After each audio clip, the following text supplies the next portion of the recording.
Om Namo Bhagavate Vasudevaya. Om Namo Bhagavate Vasudevaya. Om Namo Bhagavate Vasudevaya. Reading today from the Srimad Bhagavatam, 7th Canto, Chapter 11. This is text number 2. I'll just read it.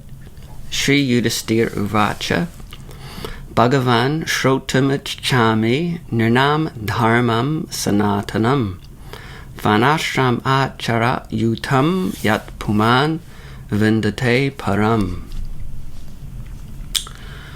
Shri Yudhisthira Uvacha, Maharaj Yudhisthira inquired, Bhagavan, O my Lord, Shrotum, to hear, Ichchami, I wish, Nrinam, of human society, Dharmam, the occupational duties, Sanatanam, common and eternal for everyone, Varna, Ashrama, Achara, Yutam, based on the principles of the 4 divisions of society and the 4 divisions of spiritual advancement, Yat, from which, Puman, the people in general, Vindate, can enjoy very peacefully, Param, the supreme knowledge, by which one can attain devotional service. Translation. Maharaj Yudhisthira said, My dear Lord, I wish to hear from you about the principles of religion by which one can attain the ultimate goal of life, devotional service. I wish to hear about the general occupational duties of human society and the system of social and spiritual advancement known as Varnasrama Dharma. So this is Yudhisthira Maharaj speaking to Narada Muni. Purport. Sanatan Dharma means devotional service.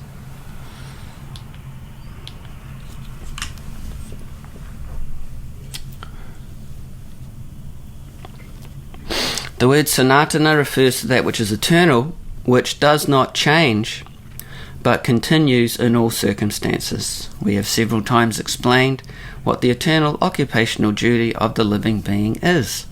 Indeed, it has been explained by Sri Chaitanya Mahaprabhu, Jivara Swarupai Krishnara Nityadas. The real occupational duty of the living entity is to serve the Supreme Personality of Godhead.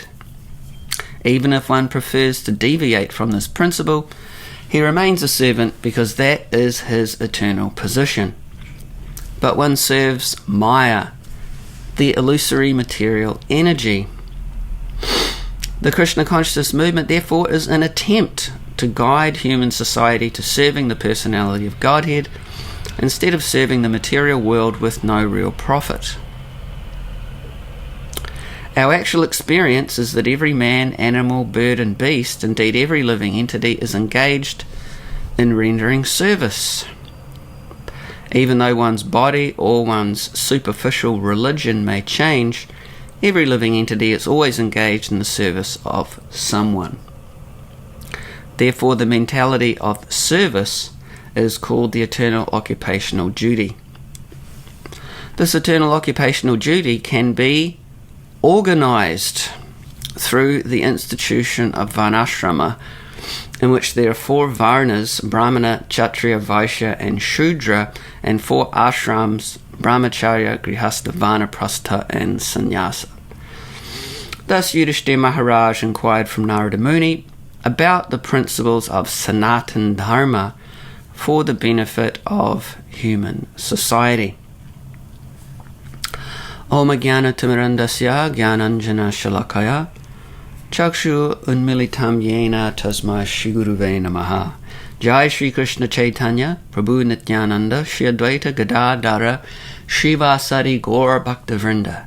Hare Krishna, Krishna Krishna, Hare Hare, Hare Rama, Rama Rama, Hare Hare.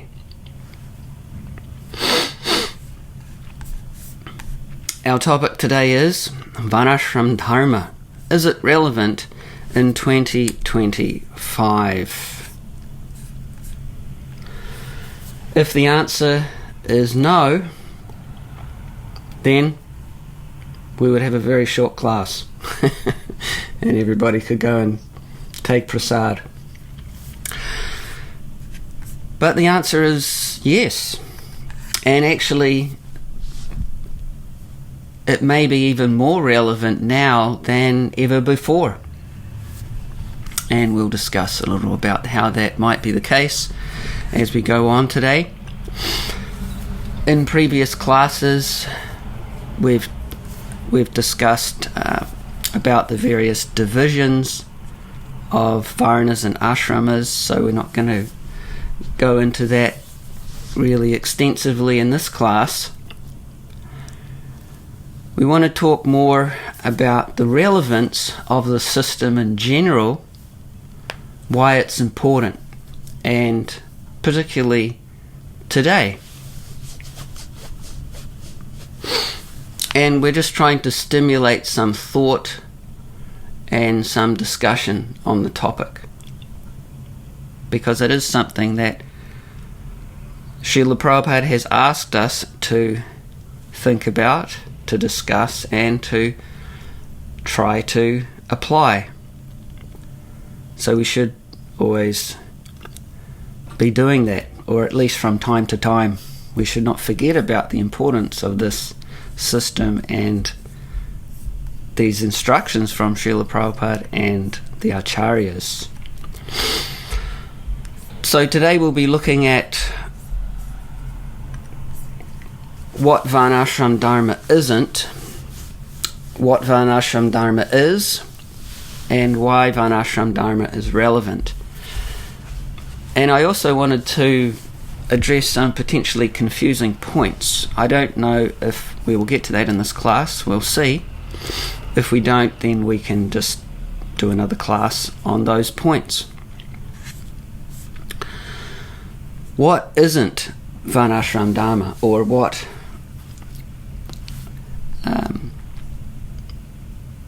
it isn't? Let's begin there. It may be surprising to learn that Varnasrama Dharma isn't a part of bhakti. Why? Because Varnasrama Dharma simply deals with the material. It deals with material bodies and minds, which are products of material nature. The three modes, or the gunas: goodness, passion, and ignorance. Whereas bhakti is a completely spiritual entity coming directly from the spiritual world. Golokara Premadana Harinam Sankirtan. That Sankirtan, that chanting of the holy name of Lord Hari, comes directly from Goloka Vrindavan, topmost portion of the spiritual world. So then that begs the question, since devotees have the goal of the spiritual world, why should they consider something which is material at all? The answer is, at least one aspect to the answer, specifically for bhakti practitioners, is that generally speaking, bhakti practitioners have material bodies and minds. And those material bodies and minds have needs, material needs and wants. So then the question becomes, how can bhakti practitioners in that situation take care of the needs and the wants of the body and the mind in a way that's most favourable for their bhakti practice? There are different social models that have been tried in human society. And we see that the present model, which has more or less consumed the world, consumerism, is opposed in so many ways to the practice of bhakti. And we will hear some quotes later on from Srila Prabhupada where he speaks strongly against the modern social model. But the question is, what is the best social system for this purpose, for the purpose of dealing with practicing devotees' bodies and minds? What is the best system for individuals? What is the best system for social organization, for spiritual advancement? So that's what Varnashram isn't. It isn't directly a part of bhakti. So now we go on to what it is. Today's verse gives us a very nice description of that. We hear Yudhisthira Maharaj asking Narada Muni, "My dear Lord, I wish to hear from you about the principles of religion by which one can attain the ultimate goal of life, devotional service. I wish to hear about the general occupational duties of human society and the system of social and spiritual advancement known as Varnasrama Dharma." Often the terms Sanatana Dharma and Varnasrama Dharma are used synonymously. Although they are technically different, but they're often used as synonyms because the purpose of Varnasrama Dharma is to attain Sanatana Dharma. And that's what Yudhisthira Maharaj is alluding to in this verse. If you missed what verse it is and you'd like to read it, it is Srimad Bhagavatam 7:11-2. So he says, "I wish to hear from you about the principles of religion." So this is, he's referring here to Varnasrama Dharma, the principles of Varnasrama Dharma.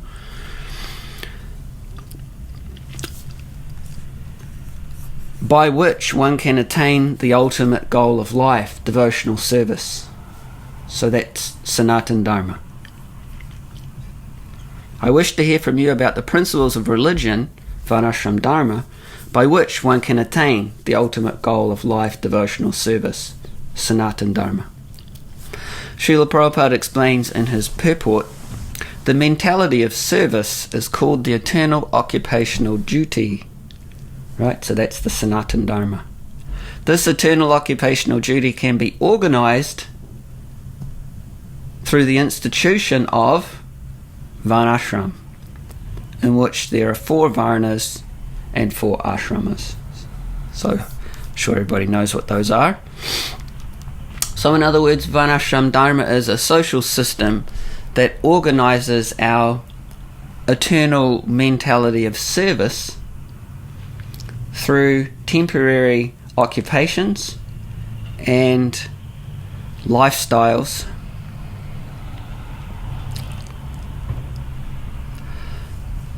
that's the Varnasrama Dharma, to revive our eternal occupation and lifestyle of devotional service, Sanatana Dharma. We see in the last line of the verse, referring to Varnasrama Dharma, Yudhisthira Maharaj says, "Yat puman vindate param," yat, from which puman, the people in general, vindate, can enjoy very peacefully param, the supreme knowledge by which one can attain devotional service. So it's the system by which people can become peaceful and attain their eternal occupation of devotional service. Now, that being said, again, it's important to understand Varnashram is a material system because it's just dealing with the gunas, right? Goodness, passion and ignorance. It's dealing with material bodies and minds which are composed of the gunas. But it's Krishna's material system, it's Krishna's way of doing that, and therefore it's the best system for social organization, particularly in the context of spiritual advancement, because it's coming from the mode of goodness. It's a system that can help practicing devotees deal with the needs and wants of the body and mind, in a favorable way. That means a mode of goodness way, and therefore they can gain necessary stability and support for longevity in their bhakti lifestyle. It's also an important outreach strategy, Srila Prabhupada explains, to show a practical example of how a devotee lives a life of simple living and high thinking. Right? So simple living means the Varna side, the occupational side, and high thinking means the ashram side, the lifestyle side. So to demonstrate how a devotee does that, particularly in the context of rural living and self-sufficiency, then Varnashram is the ideal model. It also provides economic stability and sustainability and physical and psychological health particularly through one's occupation. We'll talk a bit about that later. And also provides wholesome relationships and spiritual practices through one's lifestyle, through one's ashram. So again, simple living and high thinking. So how is this all achieved through the system? Well, it's complex in detail, but in principle it's very simple. And the principle is that these purposes are achieved in Varnashram through the mutual respect, cooperation, and support that the 8 divisions of Varna and Ashram extend to each other. This is the essential point. This is a point that you always have to remember in any discussion on Varnasrama Dharma. This is the principle underlining the whole thing, how it actually works, aside from the overarching principle that all these duties of Varna and Ashram are going on for the pleasure of Krishna. Samsiddhi Haritoshanam. Otherwise, like the Bhagavatam says, you can do them all perfectly, but if you don't please Krishna through them, then Shama Eva Hi Kevalam. They're just a useless waste of time. So, practically speaking, the purposes that I just mentioned can be achieved or are achieved through this mutual respect and cooperation and support that all the members of the Varnashram system extend to each other. That's the essential point. We have to always keep that in mind in the discussion. So in modern consumer society, we're educated and trained to be something we're not, and that is an enjoyer. What are you in consumer society? You're an enjoyer of your senses. That's what it means to be a consumer. But in Varnashram, we're educated and trained to be who we are, which, as we heard in the purport today, is a servant. And so by following the principles of Varnasrama Dharma, with this in mind, this mutual respect, cooperation and support that the divisions extend to each other, then we can more easily revive our eternal service mood of bhakti, our Sanatana Dharma. through our daily activities and also throughout the duration of our lifetime.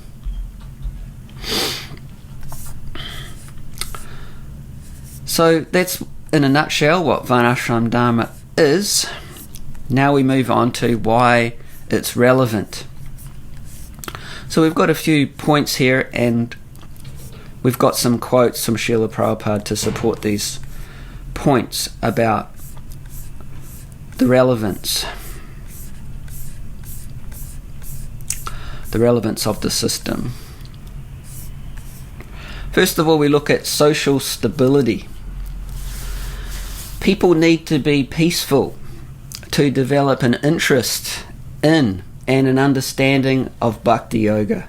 If they're not peaceful, they can't develop those things. If you wonder why it's hard to interest people, or it's hard for people to practice Bhakti Yoga, this is why. The people are not peaceful. Mind is agitated, unnecessarily agitated. Here's a quote from Srila Prabhupada. He says, no, the thing is that actually at the present moment they are Shudras or less than Shudras. So he's talking about the general populace. They are not human beings. The whole population of the world, it doesn't matter whether it is Western or Eastern. That is the position. So unless they are trained up, so the society is already in chaos, and it will go on still more in chaos. It will be hell. How people will live. And these rascals are being elected as government men, and they're only making budget how to tax. So one side there is no rain, one side there is no rice, especially in India. Apparently that was the case then. I'm not sure if it's the case now, and one side heavy tax. So they'll be all confused. Again, he's referring to the general populace. They have already become confused. So in the confusion state, it will be very difficult to make them Krishna conscious. Therefore, preliminary help should be given. Devotee says, preliminary.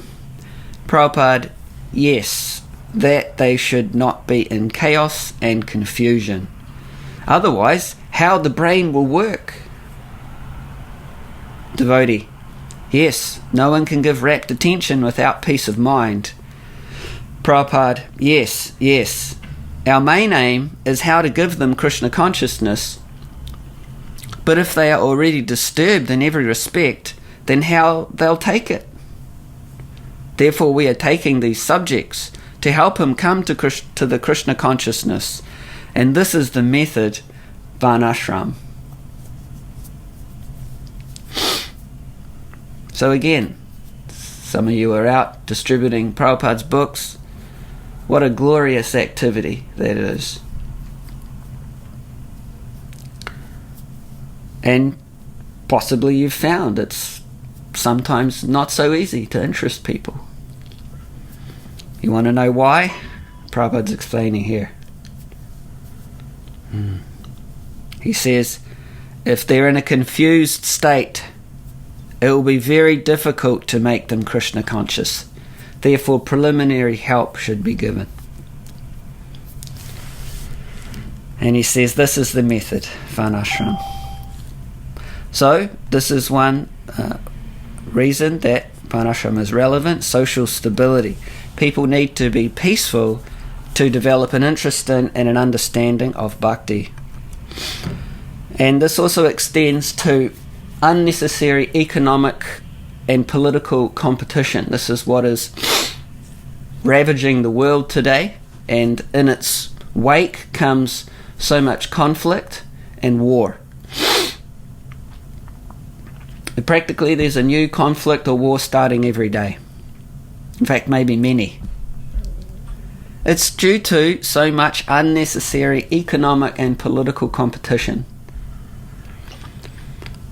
So how are people going to be interested in bhakti if they're so disturbed by conflict and war? Here's another quote by Prabhupada. He says, "Why you produce so much razor and scissor? And then find out market. And when there is competition, there is anger, there is enviousness, there is fight, one after another, one after another. Where is peace? Why do you produce so many unnecessarily? Why do you produce so many cars when there's scarcity of power? And fight with Arabians? Anartha. Therefore it is called anartha, unnecessary. Anato pashamam sakshad bhakti yogam adhokshaje." As soon as people will be devotee, they will not require unnecessary things. They will be satisfied, simply bare necessities of life. That is peaceful condition. You create unnecessary needs of life, and then there is competition, there is hellish life, the factory, and then the factory man requires wine to forget his hard labour, so on, so on. Then he becomes thieves, he becomes rogues. This is your society. How can you expect peace? So remember that last line of the verse today, Yat Puman Vindate Param. That Varnashram is that from which the people in general can enjoy very peacefully the supreme knowledge by which one can attain devotional service. So this is social stability. The next point is employment. Everyone needs to be engaged, otherwise they suffer and they cause other people to suffer. So the devotee says to Prabhupada, "We can make our own cloth?" Here's a question. Khadi? Prabhupada, yes, cotton. From cotton you can make your own cloth.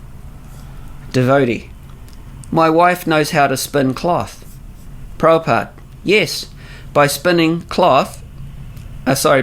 thread you can make cloth.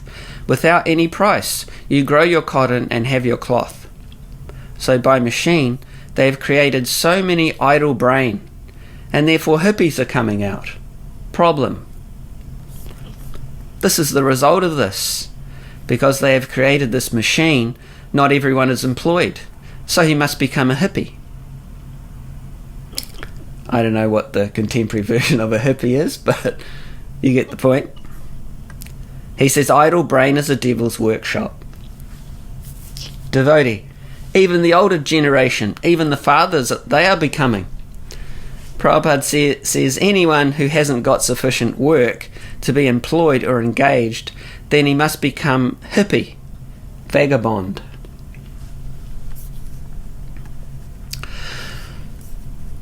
Unemployment, it leads to social breakdown. It leads to economic dependency. It leads to crime. It leads to increased taxes, disease, addiction, all sorts of social dysfunction. Prabhupada says again, we are not against machine. You can utilize machine, but we should not allow others unemployed and use machine. This should be the point. You can use machine, that's good, but not at the risk of keeping others unemployed. This should be noted. First thing is that everyone should be employed. If you haven't got any men, then if you have got many men, then why you should engage machine? These rascals, they do not know. They are taking machine and keeping so many men unemployed, and the welfare department is paying them. They do not know how to organise society, and therefore hippies are coming out. Crime, criminals are coming out. The government is paying for becoming criminals and hippies and prostitutes. And how you can be happy with a society full of prostitutes, hippies and criminals. Devotee says, now remember this is back in the 70s, in New York City they now have 1 million people who are receiving welfare. Prabhupada, and all criminals. Devotee, yes, all criminals, prostitutes and hippies. Prabhupada, because the government is paying for that and they are now thinking what to do about crime. This is rascaldom. You act in such a way, then repent later on. So hopefully everybody gets the point. You create a whole lot of machines to do the work of people, so that's very efficient, but then you have a whole lot of people that don't have any work, so they just don't know what to do with themselves, and then they become criminals, prostitutes and hippies, and the government pays for them, and then the people that are working, they have to pay for them through their tax.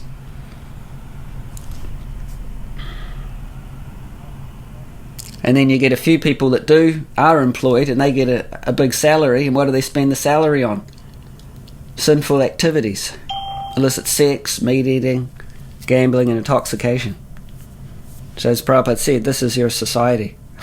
How can there be any peace? Right?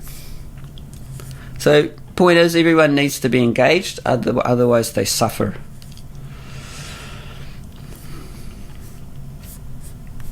Everyone needs to be employed. So Varnasrama makes sure everybody is their social stability and make sure that everybody is employed in the right way. And that leads us to the next point, which is that everything should be done by a qualified person. So not only should everybody be employed, but everything should be done by a qualified person. Here's a quote by Prabhupada. He says, Varnashram College, that training factual Brahmana. And the government should be, as I explained to you, that if one is proclaiming himself as a Brahmana, he must act as a Brahmana. If one is proclaiming as a Kshatriya, he must act as a Kshatriya. Otherwise there will be no restriction, and a Shudra will claim to be a Brahmana. That will create a disturbing situation. In Prithu Maharaja's time, it was strictly prohibited that is stated in Bhagavad Gita, Swadharme Nidanam Shreya Paradharmo Bhayavaha. That's the Bhagavad Gita 335. Destruction in the course of performing one's own duty is better than engaging in another's duties, for to follow another's path is dangerous. Prabhupada again. So if one is claiming to be a Brahmana, he must be a Brahmana. That is another way of reforming the society. And nowadays everyone is a Shudra, and somebody is claiming, I am Brahmana, I am Kshatriya, I am this, I am that. So, what is the problem of doing someone else's work? As Prabhupada's pointing out here. Here's an example. Prabhupada gave the example there of a Shudra claiming to be a Brahmana. So what's the problem with a Shudra doing the work of a Brahmana? Here's an interesting section of a conversation where Prabhupada illustrates this point. So the devotee says to Prabhupada, artist is accepted as a philosopher in life. Prabhupada, eh? Question mark. Huh? Devotee, in our society, the artist is accepted as a philosopher. Prabhupada again, it's like he doesn't get it. He's like, artist? Like, question mark. Devotee says, yeah, the artist. Prabhupada says, no, artist is also business of the Shudra. Devotee says, yes, but what I'm saying is, in modern society in America, they are considered a philosopher. Prabhupada says, nonsense philosophy. They do not know what is the meaning of philosophy. Devotee, yes. Prabhupada, that in your Western countries, the rascals, they are writing philosophy on sex life, which is known by the dog. right? Remember the context of the discussion? Or the question here, what's the problem with doing somebody else's work? This is an example of the Shudra doing the work of a Brahmana. So he's writing philosophy, but what's his philosophy on? Sex life, which Prabhupada says is known by the dog. He says they're all less than Shudras. So if Freud has become a philosopher, everybody knows Freud, Sigmund Freud, the famous Western psychologist, or whose philosophy was that, anyways, of philosophy based on sex life. Prabhupada says, Vane haye Shagala Raja. In the jungle, the jackal has become a king. That's all. What is knowledge there? It is that the whole Western world is going on for industry, for making money, eat, drink, be merry, wine and women. They're all less than Shudras and Chandalas. This is the first time attempt is being made to make them human beings. And then he says, don't mind, I'm using very strong words. That is the fact. So Prabhupada knows he's speaking very strongly here, criticizing the modern version of human society. But he says, that is the fact. So that's an example of someone doing work that they're not qualified for. The Shudra, they try to become a philosopher, then they will make everything very sensual. Another example, the Vaishya doing the work of a Kshatriya. So in this case, then there's no protection for the citizens, which is the prime duty of the Kshatriya. Instead, there's just economics at any cost. Now, you see that today. That is basically what happens today in politics, is that the leaders are basically Vaishyas, and so rather than protecting the citizens, they turn the government into a business, and then they cheat the citizens. And we'll look at one example of that in a second, but let's hear this quote from Prabhupada first. A devotee says, I've always wondered, the food will be taken care of in a perfect Varnashram society. Government is taken care of. Prabhupada interrupts him and says, government means you, like rascal fools like you. So how you will take care? Devotee says, when it is properly set up. Prabhupada says, first of all, you see the government. What is government? Government means a pack of rascals and fools. That's all. This is modern government. All these thieves and rogues are voted to be government men. So how you will expect good government? It is not possible. People's government. All people are rascals. That means government rascal. People's government. Right? So they're not actually Kshatriyas. They're mainly Vaishyas and a lot of Shudras. But in relation to how the Vaishya model in government cheats the public, one of the obvious methods, or it should be obvious, is through paper currency. Now, of course, there's electronic currency, but when Prabhupada was around, it was the gold standard had just been changed in the USA to so that you could no longer go in and exchange your paper money for gold. All right. So a devotee says to Prabhupada, in an economic system of bartering, it's very hard to cheat. So this is the more or less the model in a Varnashram system, is trading is done through bartering. So the devotee says it's very hard to cheat people in that system. Prabhupada says yes, there is no cheating. Everyone is simply simple, honest. And here the government begins cheating. He's engaging you to hard work day and night and paying you a piece of paper where it is written $100. that's all. This is your society. Cheating and cheater, that's all. Right? So everybody get that point? You go to work and you work hard for the Vaishya as a Shudra, and instead of getting anything of value, you get some paper which has $100 written on it. And the value of that $100 is out of your control. One day your $100 note can buy you, or let's make it a more extreme example. Let's say you earn $1 million of paper money. So one year your $1 million of paper money can buy you a nice house in Auckland, and then the next moment your $1 million can't even buy you a loaf of bread, because the value of that money is outside of your control. It's being controlled by very intelligent people who have a business mentality.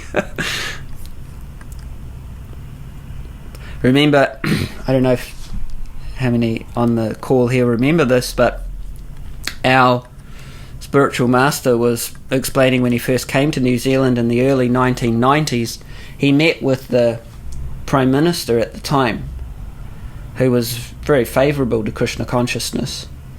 And he was asking, he said he talked with him for a couple of hours, and he was trying to get some information from him about New Zealand and, you know, and the world and stuff like that. And interestingly, this Prime Minister was very open with our spiritual master, and he said many interesting things to him. But one of the thing that's relevant to our conversation now is about the currency.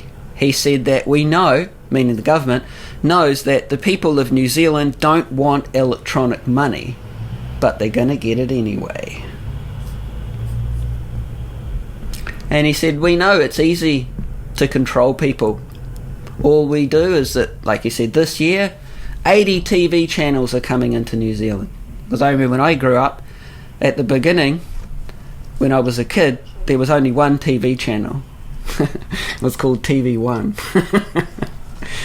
And then there was a big advancement where we got a second channel, TV2. Wow, variety. And then I think when I became an early teenager, they got TV3. And that was just too much, too much choice. There are 3 TV channels. So at this point in the early 1990s, this politician said to our spiritual master, he said, we just give them 80 TV channels. 80 TV channels are coming in this year. We give them 80 TV channels. We give them lots of sports. And they'll be too dull to understand how they're being cheated. And then he added, and if you're smart enough to figure this out, you can come and join us. We're open. And if you're not smart enough to figure this out, then just take your 80 TV channels, you know, take your sports, take your intoxication, and just be happy. Oh yeah, and by the way, if you want to be some kind of intellectual and go to the university and think that you know something, and think that you can teach us in the government something about how to organise society, well, you've got another thing coming, because we're also bringing in an adjustment to the wages for people like you, meaning people that are like lawyers. He said, yeah, you'll be earning the same or maybe even less than a tradesman. So yeah, go off to the university, you know, spend tens of thousands of dollars on your degree, become a lawyer or something, and you'll earn the same as a tradesman or maybe less. So in other words, don't think that you're so intelligent and that you can teach us anything. So back to our point about everything should be done by a qualified person. We have Vaishyas doing the work of Kshatriyas, They turn the government into a business. They cheat people. This is why Krishna says many times in Bhagavad Gita, destruction in the course of doing your own duty is better than engaging in another's duties, because that's dangerous. Right? He also says, do your own work even if you do it imperfectly, rather than do someone else's work perfectly. Because everything should be done in society by a qualified person. Nowadays, it's very hard to find a qualified Shudra. I know one qualified Shudra. He's the guy that fixes my guitar sometimes. He's down in Ofero Bay. He's a he's an expert Shudra. Runs his own little business, fixing guitars, makes his own guitars. Very proud of his craftsmanship. Very, very good at what he does.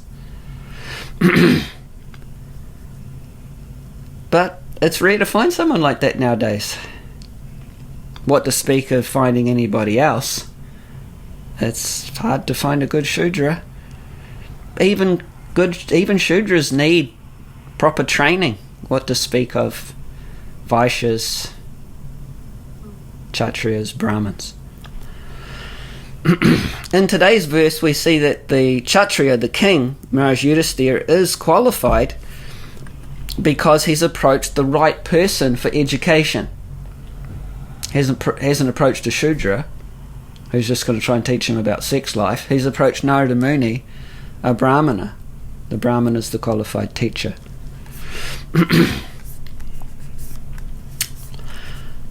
So everything should be done by a qualified person. Now, our final point discuss about the relevance of Varnashram is sustainability. So the modern social model of consumerism, it's not sustainable, not materially sustainable. This is more recent occurrence or realization with things like climate change and all the various natural disasters that come from that, global warming and so many other problems with the environment, that consumer society is not sustainable. And it's not sustainable because it's based on atheism. Just in case you thought there was some kind of profound philosophy behind modern consumer society, no, it's based on atheism, and that philosophically it's based on atheism, and that turns into sinful activities, specifically the four main ones. We all know those, right? And those things destroy rather than sustain four essential areas. So the first one is health, the second one is relationships, the third one is the economy, and the fourth one is the planet. So we'll look at each of these briefly. First of all, we have unsustainable health, and this is in the context of the modern social model, consumerism. And we can look at this in terms of physical health and psychological health. So because people work in so many artificial occupations, they work in factories, they work in IT, sitting at a desk all day, having intense white light from a computer screen blasting into their eyes for 8, 10, 12 or more hours a day, just sitting at a desk. And then of course, as soon as they get off the screen at work, they're on the screen when they leave work, walking out of the office or the factory, looking at the screen. I haven't looked at enough screens today. I think I need another screen in front of me. Right? I just don't feel normal without a computer screen in front of me, or some kind of screen. So this is damaging for your physical health. these kind of artificial occupations. Then you have bad food. Obviously meat is bad food. You have people eating this horrible, rotten food. The food, even if it's not meat, it's grown with pesticides, and you eat that. When you eat the food, you eat the pesticides on the food as well. So of course this is terrible for your health. You have all sorts of air pollution. People breathe that in, right? You go to somewhere like Delhi or Mumbai, good luck trying to get a breath of fresh air. People just have to wear masks all the time in these big cities. There's water pollution. Water purifiers are a big business, right? Because you can't get any real water coming out of the tap anymore. There's soil pollution. A lot of places you can't grow anything, can't grow any food because the soil's all polluted. And then to try and cope with these kinds of things like artificial food, artificial occupations, artificial living environments and working environments, people turn to alcohol, drugs, and those lead to further health problems. Then you have psychological problems as well in the unsustainable health category. A lot of this comes from illicit sex life from a young age. Of course, illicit sex life also destroys your physical health. But the effects of it in terms of psychological health are are esoteric to most people. I was just reading an article in the news 2 days ago. I didn't read the whole article, but it was called Why So Many Midlifers Midlifer is someone my age. Why so many midlifers are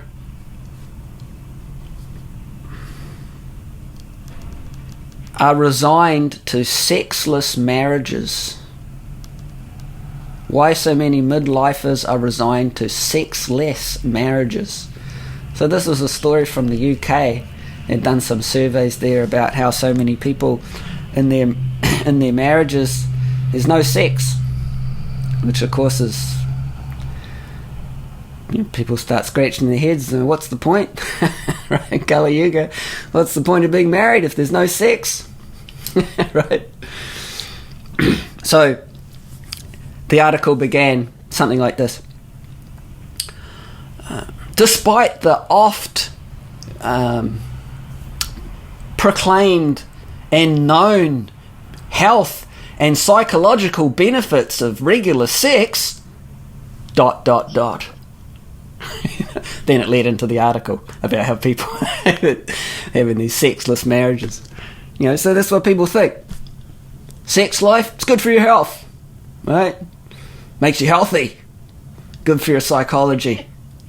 Like I remember actually, there were some devotees staying at the ashram. This is maybe 20 years ago. Some devotees staying in the ashram, and devotees, they often have their health gurus, right? And they like to, some devotees, they like to champion their particular health guru. My health guru is the best, right?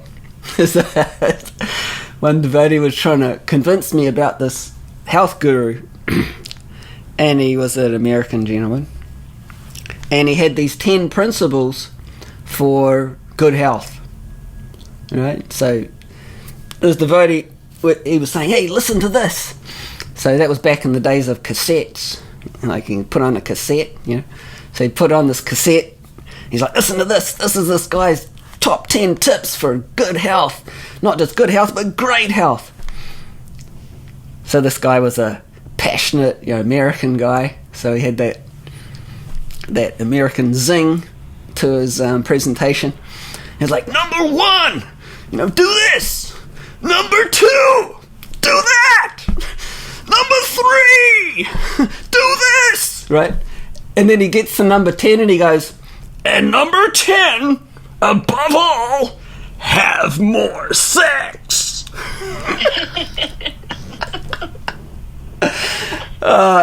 If nothing else, it was entertaining. But traditional cultures tend to disagree with this kind of presentation.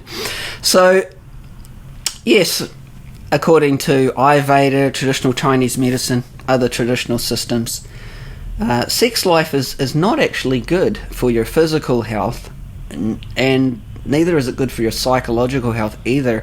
Particularly illicit sex life, and particularly from a young age, which is what people are subjected to in Western society particularly, but also it's all over the world. This leads to divorce. It leads to domestic violence. It leads to sexual abuse. And these things produce anxiety, they produce low self-esteem, they produce depression, and many other mental health issues.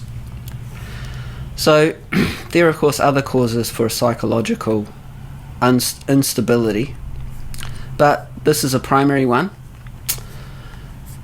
So unsustainable health. We also go on to unsustainable relationships.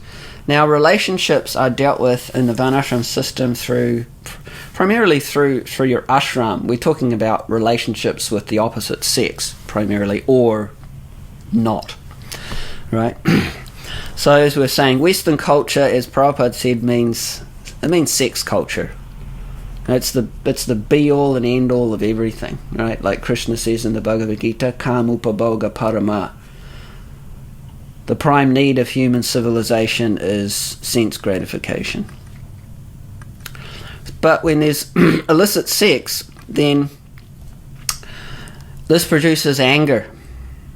And anger transforms into so many things, but in the context of relationships between men and women, or men and women, you get domestic violence, you get divorce, and you get children growing up with maybe only one parent, or no parents, or abusive parents, or other family members. So this really ruins any kind of chance for sustainable relationships. This modern approach to relationships, which is more or less based on sex life.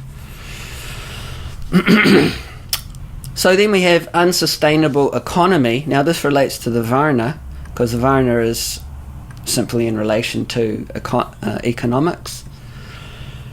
So contemporary model, you have a boom and bust economy. In case you hadn't noticed, you have an artificial currency system. Therefore, there's constant inflation. The price of everything just keeps going up. I was just reading in the news yesterday. Apparently, according to the latest surveys, Kiwis have lost confidence in the national government. And the main concern is inflation, the cost of living.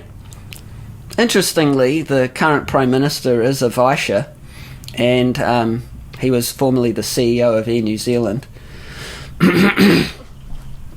And his mantra has been, ever since he's been elected, which I think was either a year ago or 2 years ago, can't remember.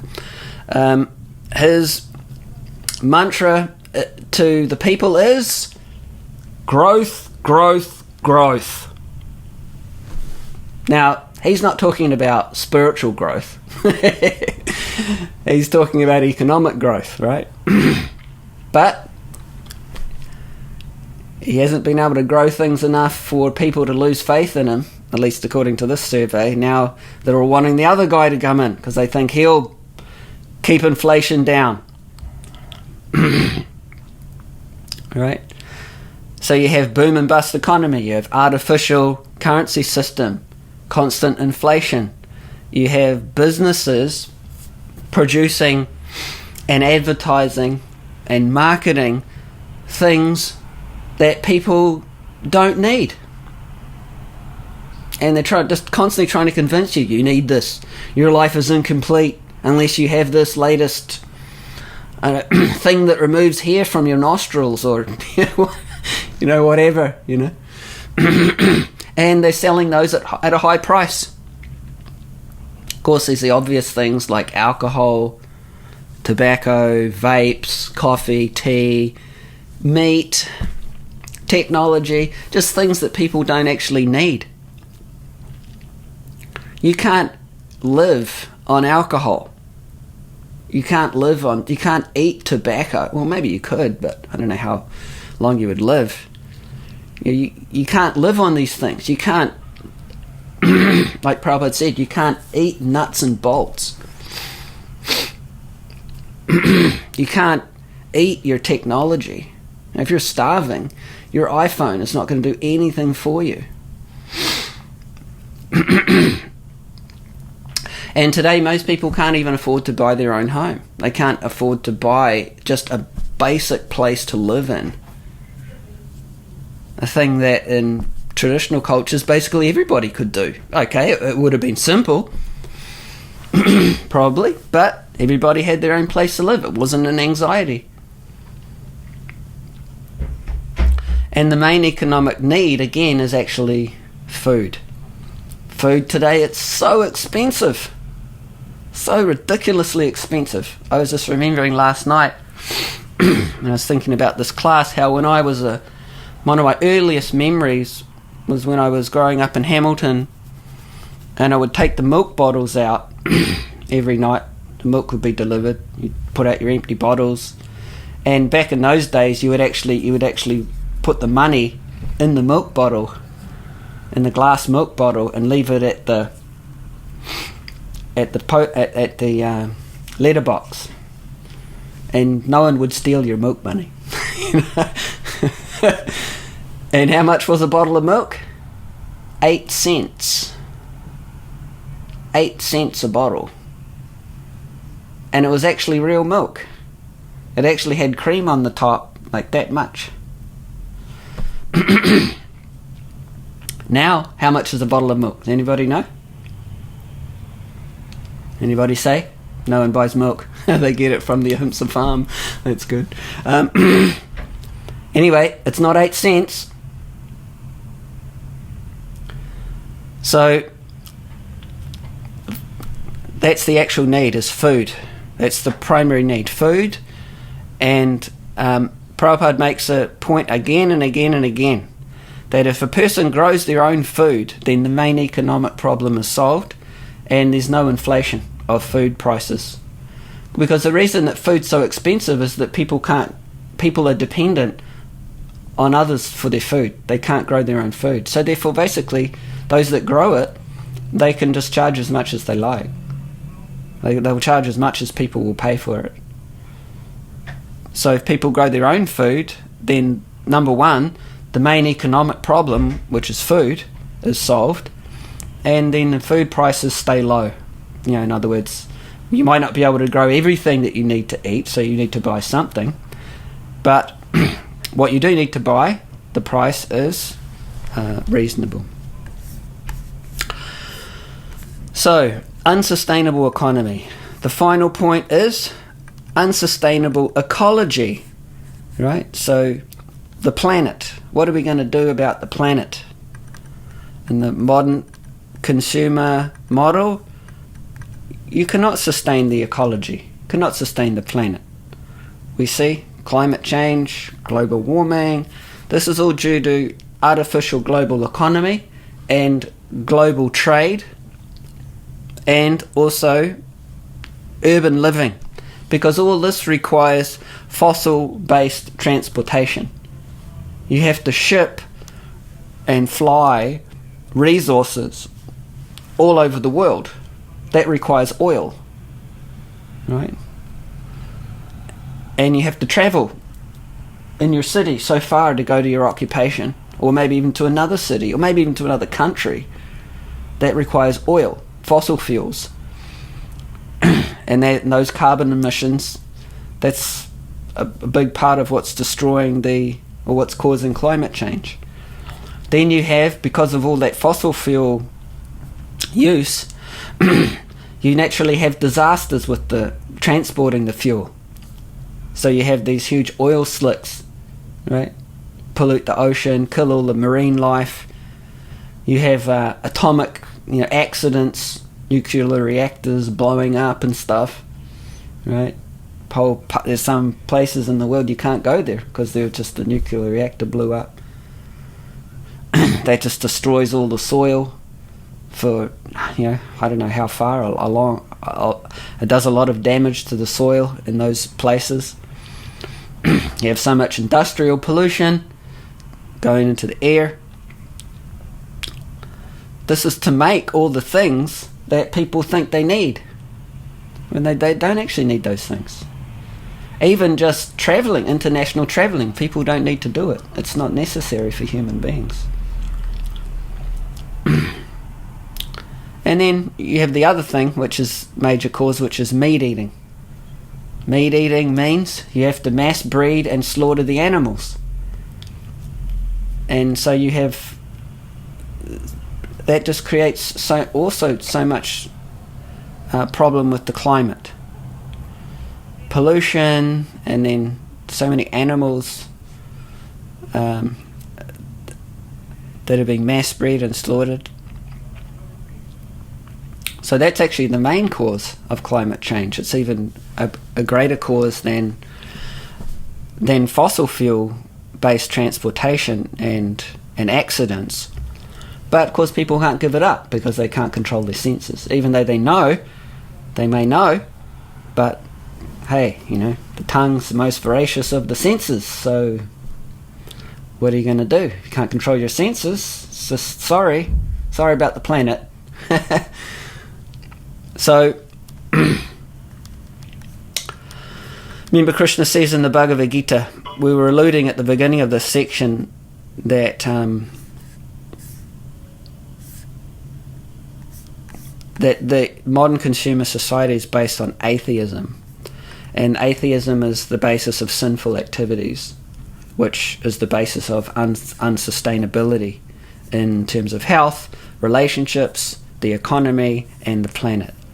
So you may remember those verses in the 16th chapter of the Bhagavad Gita. Asatyam apatishtam te jagad ahur anishvaram aparaspara sambhutam kimanyat kamahaitukam etam drishtam avashtabhya nashtat manalpa buddhiyaha prabhavanti ugra karmana kshayaya jagato hitaha.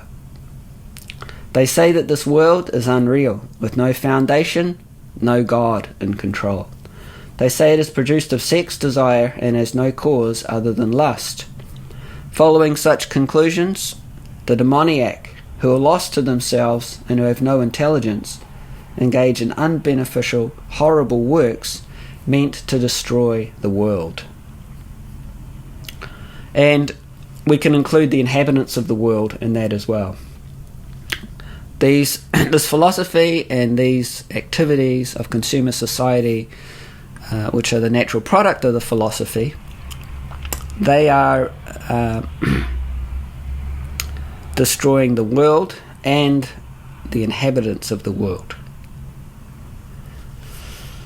So they're based on the modes of passion and ignorance, which means there's a lot of creation and a lot of destruction, but there's no maintenance. There's no sustainability. For that, you need the mode of goodness. Like Prabhupada said, it's a building and breaking model. You just spend all your energy building things, and then you break them, and then you build them again. But there's no sustainability. So as time goes on as well, the mode of ignorance becomes more prominent in the age of Kali. That means there's more destruction and more unsustainability. That unsustainability will increase. Right? So Varnashram regulates economics it regulates relationships in the mode of goodness. Right? Economics is the Varna, relationships is the ashram. It regulates those things in the mode of goodness, and that automatically produces health and sustainability for the planet and for its inhabitants. So this is the actual sustainable version of material advancement, and then that becomes the foundation for spiritual advancement. So it's now too late to carry on with the second part of what will now be the second part of the class, so we can do this class maybe next week. It's a good place to stop there. The second part of the class, or what will now be a second class, is called Addressing Potentially Confusing Points, of which there are many regarding Varnasrama Dharma. Those points will be: was Prabhupada's vision of Varnashram for devotees or the general public? If devotees are all brahmanas, why divide a devotee society into 4 varnas? Does Varnashram apply in all ages, particularly Kali Yuga? Do we have to live on a farm to be a part of Varnashram? Where is the equality in Varnashram? How do we prevent inequality and exploitation as in the caste system? And does my Varna and ashram matter?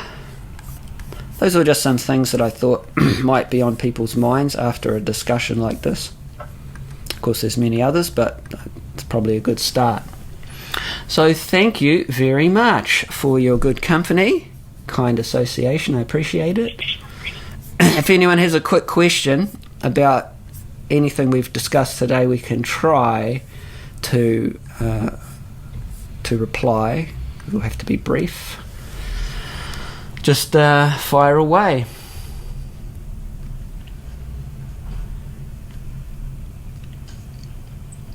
I had a question. Krishna Gopinath. Hare Krishna. Yes, please. His Holiness Dharma's here in one class recently saying that with AI there'll be negative consequences.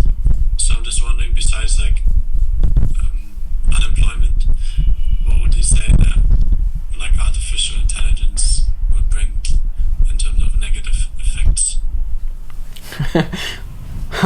Well, if it's artificial intelligence, that's quite likely that it'll reduce the organic intelligence. I can't really say, and that was a joke, by the way. I can't really say because it depends. It's not really my field. I think a better person to ask about that would be Chandidas Prabhu, my wonderful godbrother in Auckland. Very intelligent person, and he also works in the field of artificial intelligence. The only thing, that really comes to mind, other than, as you said, employment, is just if people are becoming more and more dependent on technology, and that's not a good thing, because really we're supposed to become dependent on Krishna, not on artificial intelligence and technology, right? So the further we get into these kinds of things, the more likely it is that we that we lose our dependence on nature and on Krishna. In other words, the more disconnected we become from reality. That's probably likely. Again, like Prabhupada said, we're not against machines, but if a machine is doing a job that a human being requires, then it's a misuse of the machinery. So everybody needs to be employed, and they need to be employed in a way that's healthy and that actually contributes something valuable to society. So you'll notice if you study the Varnas, they all contribute something valuable to the society. in practical terms. Right? The Brahmanas contribute knowledge, the Kshatriyas contribute protection, the Vaishyas contribute food and other basic necessities of the body, and the Shudras assist, provide labour and arts. So those are all actual things that people need.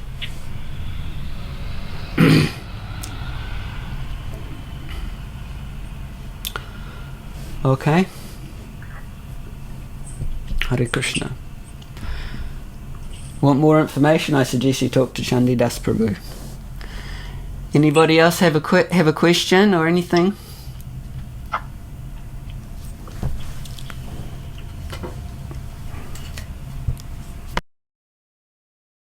Experience of bhakti, is it best to focus our energies on giving them content to hear about how to become more peaceful in the mode of goodness, or just go straight to bhakti even though they might be not able to hear with rapt attention? I don't know if that makes sense. Where's the best place to put our energies for those sort of people?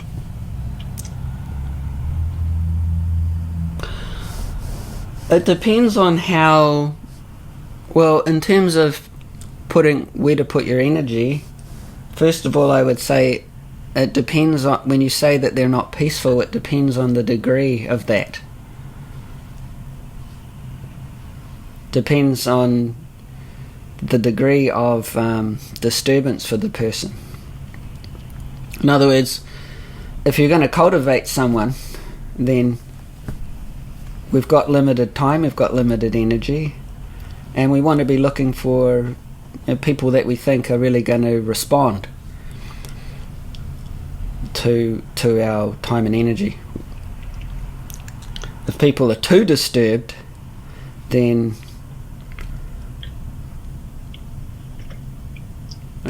it's questionable how much we're going to be able to do for them in this lifetime. So that's one thing. And then out of the people who are, let's say, who we feel have some potential, the priority will be the processes of bhakti yoga, and then secondarily, we're just talking about initially, and then secondarily, we can also help them with their lifestyle and things like that.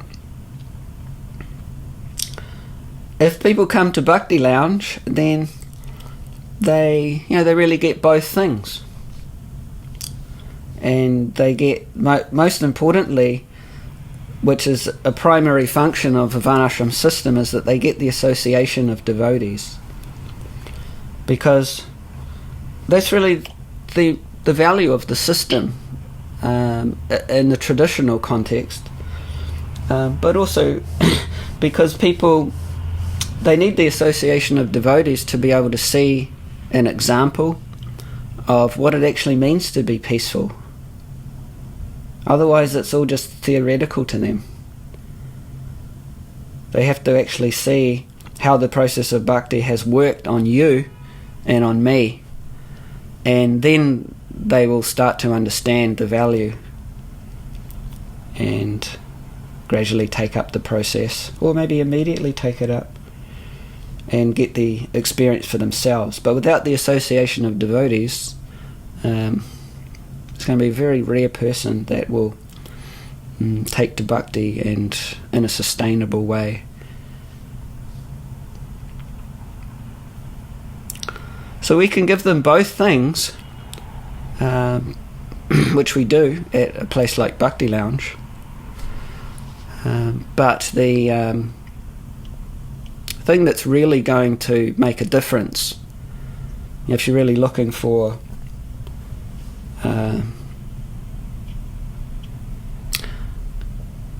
if you're really looking to impress people, it'll be the chanting of the holy name primarily. It'll be prasadam, and it'll also be the knowledge, but it may take them some time to come around to the knowledge part. They may need to take a lot of prasadam and chant, come to kirtan night, come to soul feast, and just by that transcendental process, they'll gradually. But you need to message for Kolida. She will tell you and then we got you on. We got another conversation going on here with Navagori. And Robin. I wonder if I can mute her. I'm not with Navagori, but I think she's unaware her microphone's on. I just sent her a message through. All right. I'm sure that's an important conversation as well. Something about devotional service there. But just these two green walls. Yeah, that's the main thing. And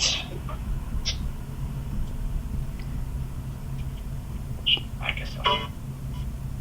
Navagori. Oh, you muted your mic. Good. Thank you. So yeah, does that make any sense? Yeah, it makes a lot of sense. Thank you. Yeah. Okay. The thing is that, like Shukadev Goswami says, in the age of Kalir Dosha Nidhe, it's an ocean of faults. But there's still one good thing, Kirtanadeva Krishnasya, so that without the chanting, then no one can really stick to anything. Even if it's something that's beneficial for them materially, it's very hard for them to stick to it because of just the influence of the age. There's so many distractions, and there's just no mode of goodness for people to have that sustainability. You will find exceptions to that rule, of course. There'll be a few, the occasional person, but we're just talking in general.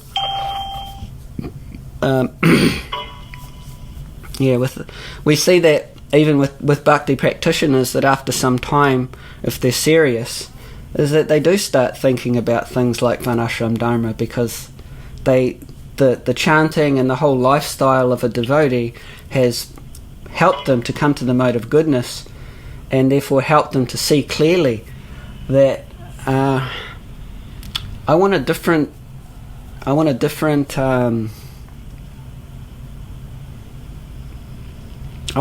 society than the one that I've been born and brought up in.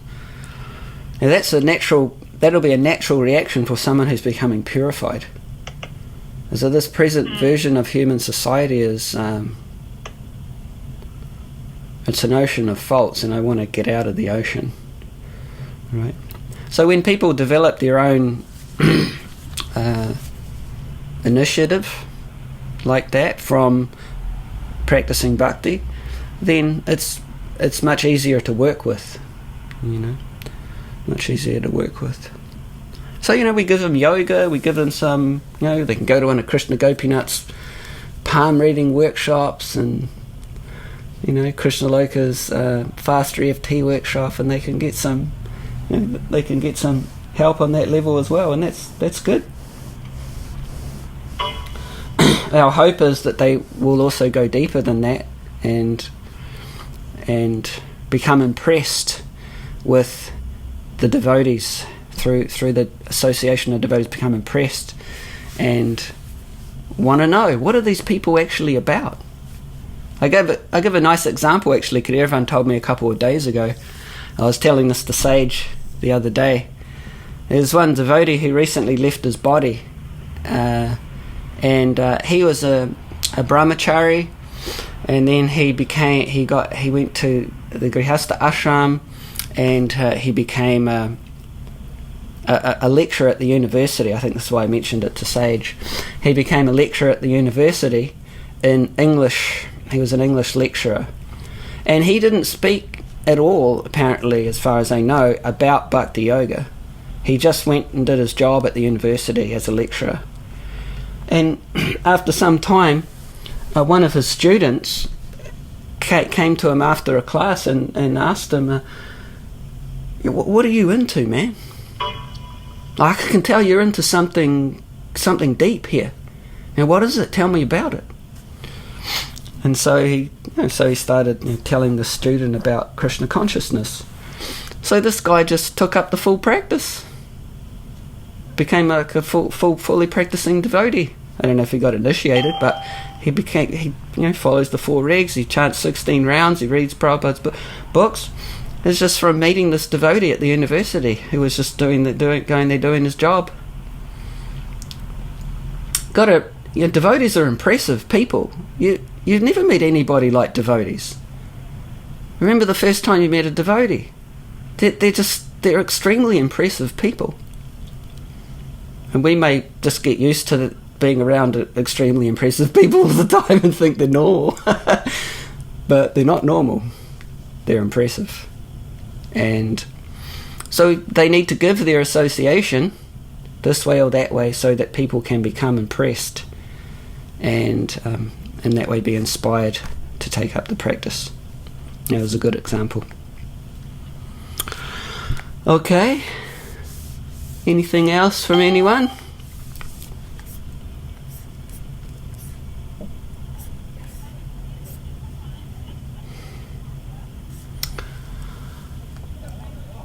Okay, thanks very much for everybody's good company. Hopefully I haven't kept anyone for too long. Of course, you can also just take leave of the class whenever you like. And maybe we'll give another class next Saturday. Maybe we can do the second half or something like that. And if anybody on the call or that was on the call has anything they'd like me to address in this context of Varnashram, feel free to message me, and we can attempt to do that. Okay, thank you very much. Glories to Srila Prabhupada, glories to Giriraj Maharaj, and all glories to you. Have a great day in Krishna's service. Look forward to seeing you again soon. Hare Krishna.